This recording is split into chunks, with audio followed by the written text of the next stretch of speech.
Rupanya, ada cara senang nak kawal kencing manis tanpa makan ubat banyak-banyak. Akhirnya, Aiman terselamat dari cucuk insulin.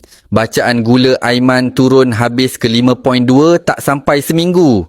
Aku tak percaya. Selepas bertahun-tahun derita dengan kencing manis, aku jumpa jalan yang pantas dan selamat untuk kembali sihat. Nama aku Aiman, 34 tahun, ayah kepada seorang anak kecil yang masih perlukan aku.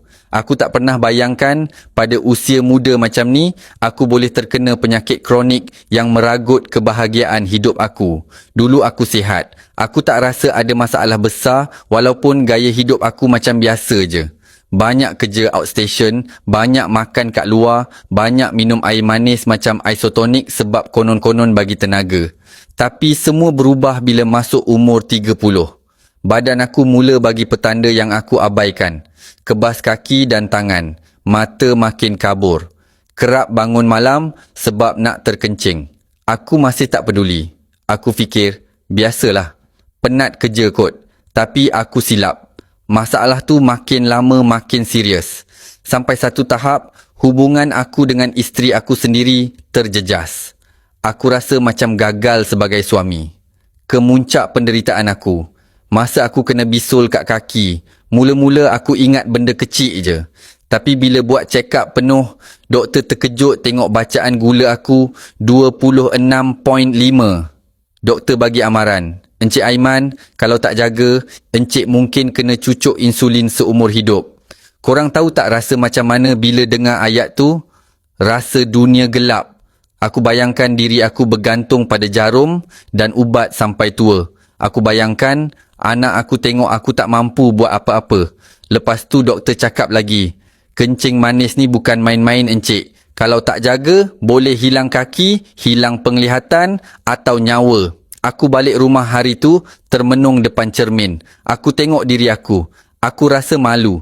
Aku rasa kecewa. Aku tanya diri aku, macam ni ke aku nak teruskan hidup? Aku cuba macam-macam lepas tu. Pantang makan, makan ubat hospital, try suplemen lain. Tapi semuanya tak berhasil. Stres aku makin teruk sampai aku rasa nak putus asa. Tapi aku terfikir, takkan aku nak menyerah? Takkan aku nak biar anak bini aku hilang tempat bergantung? Aku mula buat research sendiri. Aku Google, aku tengok YouTube, aku baca buku, aku rujuk kajian universiti. Aku tak nak main cuba-cuba lagi. Aku nak tahu sebab sebenar kenapa gula aku susah nak turun. Lepas berminggu-minggu cari jawapan, aku jumpa satu kajian dari Universiti Putra Malaysia. Dalam jurnal tu, doktor jelaskan, puncanya pankreas aku dah rosak. Pankreas aku tak mampu hasilkan insulin yang cukup untuk serap gula dalam darah. Jadi walaupun aku pantang makan, gula tetap tinggi. Masa tu baru aku faham, kalau aku nak turunkan gula, aku kena pulihkan pankreas dulu.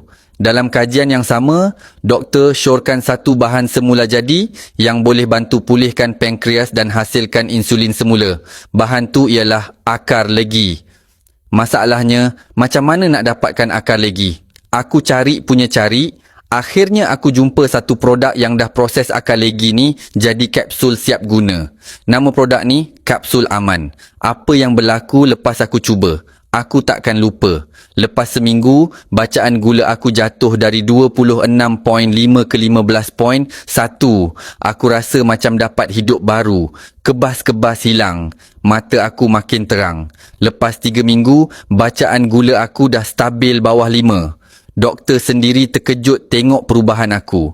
3 perkara yang berubah dalam hidup aku. Pertama, aku bebas dari kencing manis. Bacaan gula normal, tak perlu insulin lagi. Kedua, hubungan aku dengan isteri kembali bahagia. Dia cakap aku kembali nampak muda. Dan ketiga, aku rasa lebih kuat dan bersemangat. Aku dah boleh main dengan anak aku tanpa rasa letih. Aku kongsi cerita ni sebab aku tahu ramai kat luar sana yang lalui benda sama. Kalau korang ada kencing manis, aku faham rasa seksa tu. Aku faham rasa kecewa tu. Tapi aku nak cakap, jangan pernah putus asa. Aku syorkan korang cuba Kapsul Aman. Ambil 2 botol terus. Ini ikhtiar kita. InsyaAllah. Klik link kat bawah ni untuk tahu lebih lanjut. Jangan tunggu sampai terlambat macam aku dulu.